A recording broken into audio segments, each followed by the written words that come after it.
नमस्कार साथियों। आज की वीडियो में हम डिस्कस करेंगे ट्रैक्शन पावर सर्किट के बारे में। और ट्रैक्शन पावर सर्किट को समझने के लिए साथियों साथ में हमें कुछ बातें सीखनी पड़ेंगी जो मैं यह बताता हूं, तभी ये ट्रैक्शन पावर सर्किट अच्छे से समझ में आएगा। और ट्रैक्शन पावर के सर्किट के साथ साथ हम ये भी डिस्कस करेंगे कि हम लोगों को कब कब किन किन कंडीशनों में फेल करते हैं और किन किन कंडीशनों में हम बोगी को आइसोलेट करके अपना काम चला सकते हैं, यानी कि ब्लॉक सेक्शन साफ कर सकते हैं। ठीक है साथियों, ट्रैक्शन पावर सर्किट को समझने से पहले हम सबसे पहले MBSI 1 और 2, MBSL 1 और 2 और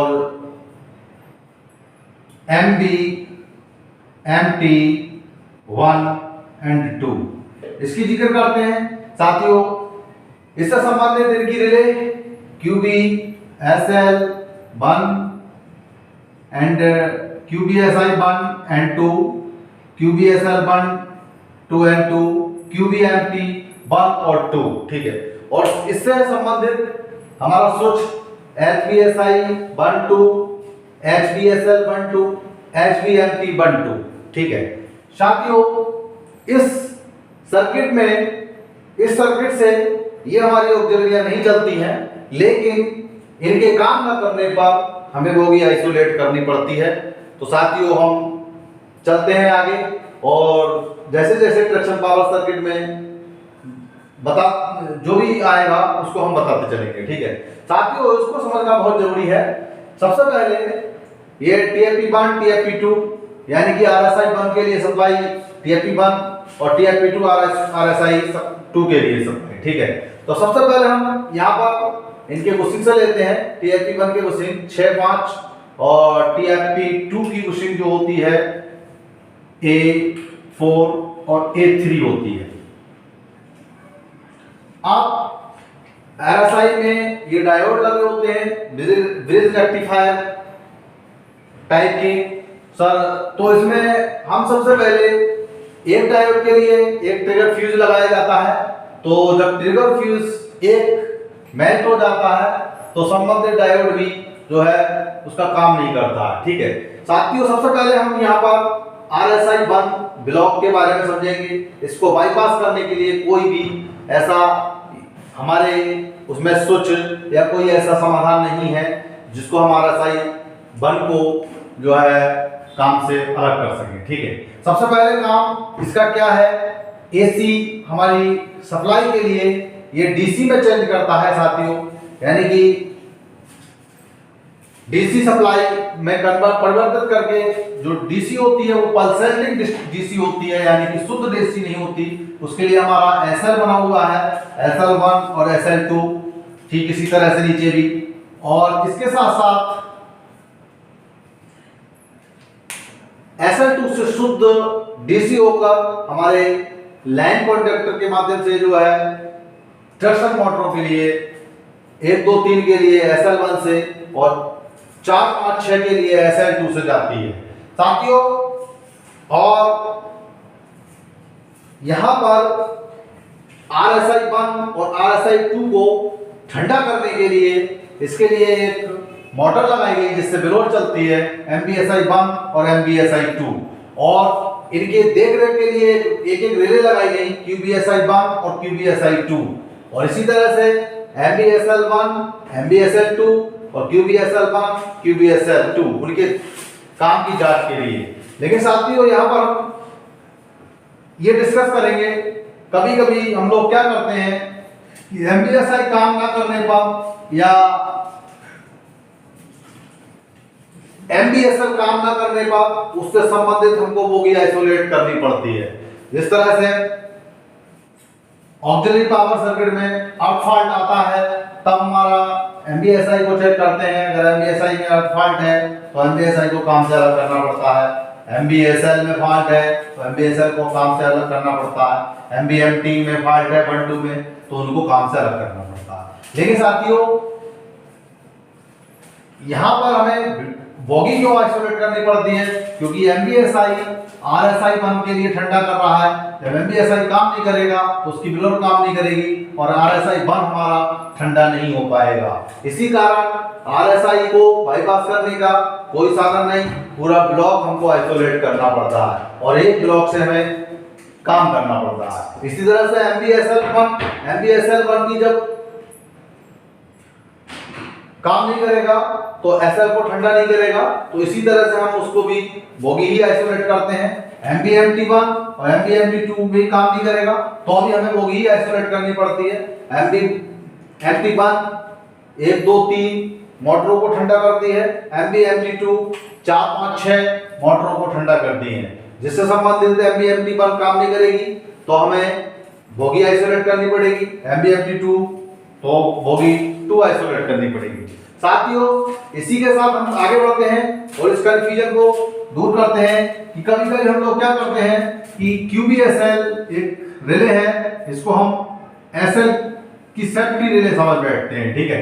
नहीं साथियों, इससे संबंधित कोई भी अर्थ फॉल्ट या शॉर्ट सर्किट जब हमारे RSI 1 या RSI 2, SL1, SL2 या किसी लाइन कॉन्टैक्टर में या किसी ट्रैक्शन मोटर में या संबंधित शंटिंग रेजिस्टेंसों में जब भी कभी अर्थ फॉल्ट होता है तो साथियों इससे संबंधित रिले ही जो QOP अगर RSI 1, SL1 और लाइन कॉन्टैक्टर 1 2 3 या ट्रैक्शन मोटर 1 2 3 में कभी भी अर्थ फॉल्ट आता है तो QOP 1 ऑपरेट होती है हमारी, और QOP 1 एनर्जाइज होके ये डीजे को खोल देती है, ठीक है? इसी तरह से जब हमारे RSI 2, SL2 और लाइन कॉन्टैक्टर नंबर 4 लाइन 5 6 में या 4 5 6 में ट्रैक्शन मोटरों में कभी भी अर्थ फॉल्ट होता है तो QOP 2 एनर्जाइज होके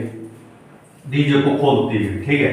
साथ में जब भी इनमें शॉर्ट सर्किट के कारण ओवर करंट जब होता है तो QRSI 1 ऑपरेट एनर्जाइज होके डीजे को खोलती है, और इसी तरह से RSI 2, SL2 या 4 5 6 ट्रैक्शन मोटरों में शॉर्ट सर्किट के कारण जब ओवर करंट होता है तो हमारी QRSI 2 एनर्जाइज होके डीजे को खोलती है। तो यहाँ ये चीज क्लियर कर दें साथियों, QBSI 1, QBSL 1 और QBMT 1 2 जो भी है इन रिलो का इस सर्किट से हमारे कोई संबंध नहीं है।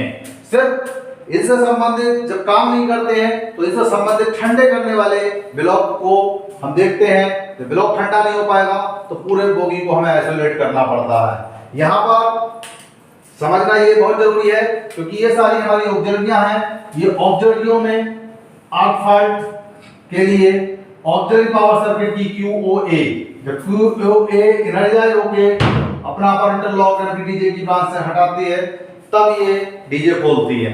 इस चीज का हमें ध्यान देना है कि MBSI 1 2, MBSL 1 2, MBMT 1 2 में किसी तरह का फॉल्ट आता है या इस तरह की शॉर्ट सर्किटिंग होती है तो इसके लिए संबंधित ऑक्सिलरी पावर सर्किट से QLA ओवर करंट के लिए और QOA अर्थ फॉल्ट के लिए ये रिले एनर्जाइज होकर डीजे को खोलती है, ठीक है? लेकिन यहाँ ध्यान देने वाली बात यही है कि इनका इनसे कोई संबंध नहीं है। सिर्फ इन ऑब्जेक्टिव के खराब होने पर हम संबंधित बोगी को आइसोलेट करते हैं लेकिन पावर फेल नहीं करते हैं, ठीक है?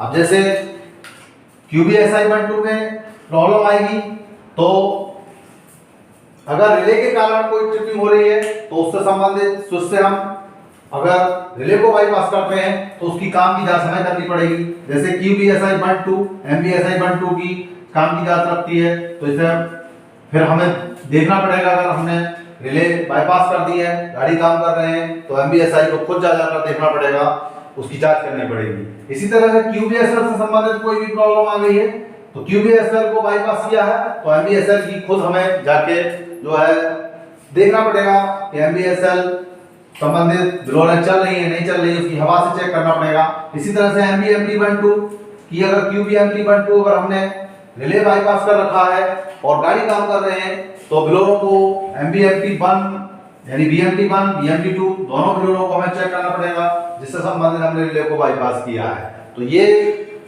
इससे अलग है, लेकिन इनकी ऑक्सिलरी में खराबी आने के कारण जब हमें किसी ऑक्सिलरी को बाईपास करना पड़ेगा जैसे MBSI को, तो उससे संबंधित ब्लॉक को भी आइसोलेट करना पड़ेगा। ठीक है, रिले के लिए नहीं। रिले अगर बाईपास करते हैं तो जो रिले काम करती थी वो हमें खुद जाके देखना पड़ेगा, खुद करना पड़ेगा और उसके साथ गाड़ी काम कर सकते हैं। लेकिन जब कोई ऑक्सिलरी MBSI-1-2, MBSL-1-2, MBMP-1-2 में से कोई भी ऑक्सिलरी काम नहीं करती है तो उससे संबंधित पूरी बोगी को हमें आइसोलेट करना पड़ता है। साथियों, ये रही कब कब हम बोगी आइसोलेट करते हैं। अब चलते हैं हम कब लोको फेल, किन किन कंडीशनों में लोको फेल होता है उसमें।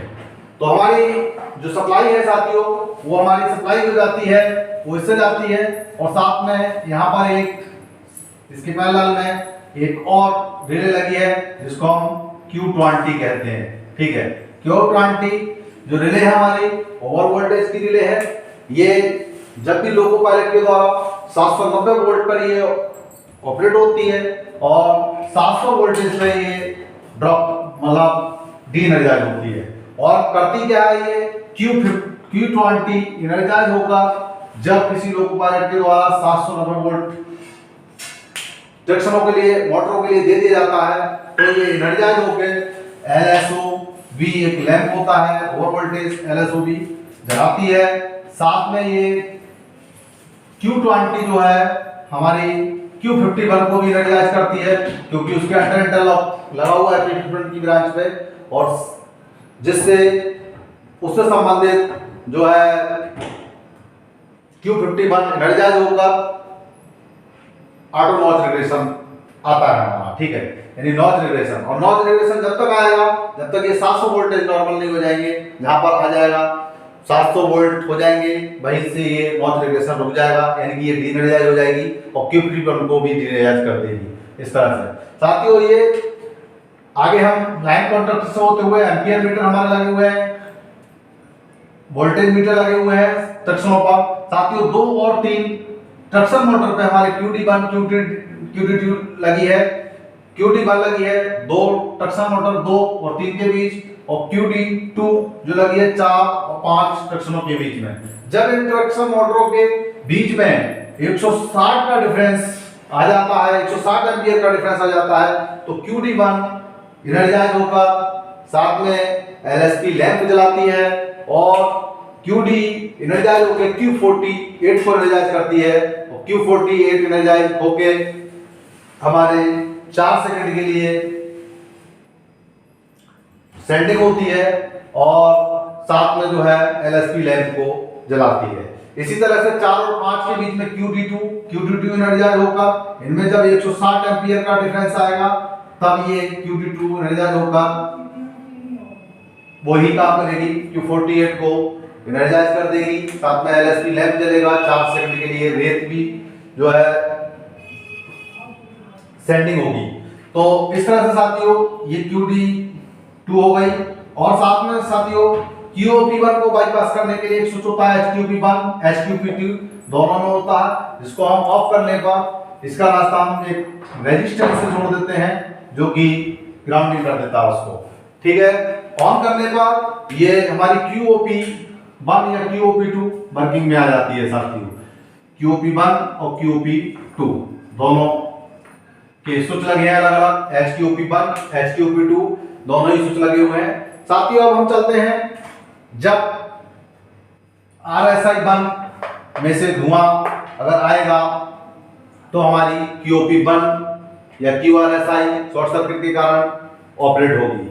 उसके साथ ही साथियों जब RSI से धुआं आएगा तो इसको बाईपास करने का कोई रास्ता या कोई लोको में हमारे स्विच नहीं लगा, इसीलिए हम लोको फेल करते हैं। SL में से धुआं निकलेगा तो हम लोको फेल करेंगे, क्योंकि लेकिन साथियों यहाँ पर हम ये पता कैसे लगाएंगे कि SL में से धुआं निकला है MBSL में से। साथियों, अगर SL में से धुआं निकलेगा तो QRSI1 शॉर्ट सर्किट के कारण ऑपरेट होगी, और अगर MBSL में से धुआं निकलेगा तो QLA या QOA ऑपरेट होगी।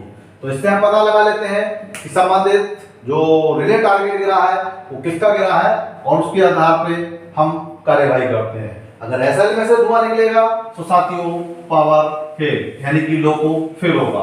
यदि एसएल में से धुआं निकलेगा तो पावर फेल नहीं करेंगे, संबंधित ऑक्सिलरी को काम से अलग करेंगे और उससे संबंधित बोगी को हम आइसोलेट कर गाड़ी काम कर सकते हैं according to DLC, according to load, जैसा भी है।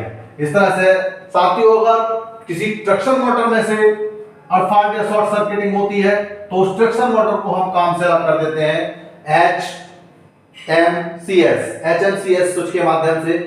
जिस संबंधित ट्रैक्शन मोटरों में हमारे अर्थफॉल्ट या शॉर्ट सर्किटिंग के कारण धुआं निकल रहा है तो उसको हम काम से अलग कर देते हैं और गाड़ी काम करते हैं। तो इस तरह से साथियों RSI 1 और 2, SL 1 और 2 के लिए कोई या बाईपास करने के लिए ऐसा कोई वो नहीं है। इनमें से धुआं निकलने पर पावर फेल है, मदद की मांग है। तो इस तरह से साथियों ये ट्रैक्शन पावर सर्किट से संबंधित मैंने बताया आप लोगों को जितने भी उपकरण लगे हैं ये इनकी रक्षा केवल QOP1, QRSI1 और QOP2, QRSI2 ही करते हैं और कुछ नहीं। बहुत से साथी QBSL में कंफ्यूजन हो जाते हैं। QBSL MBSL की रक्षा वो सेफ्टी करती है, QBSL MBSL की जांच करती है, ना कि SL की। इसको ठंडा करने वाला ब्लोअर चलाती है ये मोटर, लेकिन SL में से अगर धुआं निकलेगा तो हमारी QOP1 या QRSI ही ऑपरेट होगी।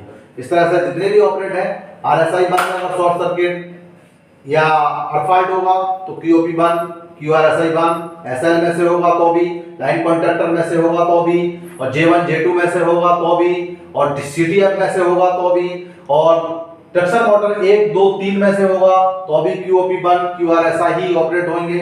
और शंटिंग कॉन्टैक्टरों में से अगर धुआं या कुछ भी शॉर्ट सर्किट होंगी तो QOP1, QRSI1 ही ऑपरेट होंगे। इसी तरह से 2 में साथियों, तो यहाँ हमें कंफ्यूज नहीं होना है, सीधा सीधा क्लियर है कि जितने भी उपकरण RSI12, SL12, 1, 2, 3, 4, 5, 6 ट्रैक्शन मोटर है, साथ में इनके लाइन कॉन्टैक्टर 1, 2, 3, 4, 5, 6, ये साथ में इनकी शंटिंग कॉन्टैक्टर के जैसे शंटिंग कॉन्टैक्टर ट्रैक्शन मोटर 1 का हमारा 11, 12, 13, अगर शंटिंग नॉट MPS की 3 है तो, और WAP 4 है तो उसमें 4 शंटिंग नॉचें होती हैं, तो इसमें 11, 12, 13, 14 यानी कि शंटिंग कॉन्टैक्टर 4 हो जाते हैं। इसी तरह से 21, 22, 23, 24 दूसरे में, और तीसरी मोटर में 31, 32, 33, 34 इसी तरह से इसमें बढ़ जाते हैं हमारे 41, 42, 43, 44, 51, 52, 53, 54, 61, 62, 63, 64 इस तरह से ये भी बढ़ जाते हैं साथियों। और इससे संबंधित कभी भी किसी में शॉर्ट सर्किट होगा तो QOP1 या QRSI1 ही इनर्जाइज होकर डीजे को खोलेगी। तो साथियों इन ऑक्सिलरियों से इस सर्किट का कोई वो नहीं है, क्योंकि ये ऑक्सिलरी पावर सर्किट की है। अगर इनमें कोई बात होगी तो QLA1, QLA या QOA ही इनर्जाइज होगी, ना कि QOP1 या QRSI12। ठीक है, तो इस चीज को ध्यान में रखना है साथियों। अगर ट्रैक्शन पावर सर्किट आपका क्लियर हो गया तो कमेंट्स में जरूर बताइएगा। साथ में जो है मेरी वीडियो देखने के लिए आप लोगों को बहुत बहुत धन्यवाद। मेरी अगली वीडियो बने रहने के लिए साथियों मेरे चैनल को जरूर सब्सक्राइब कर लें। नमस्कार।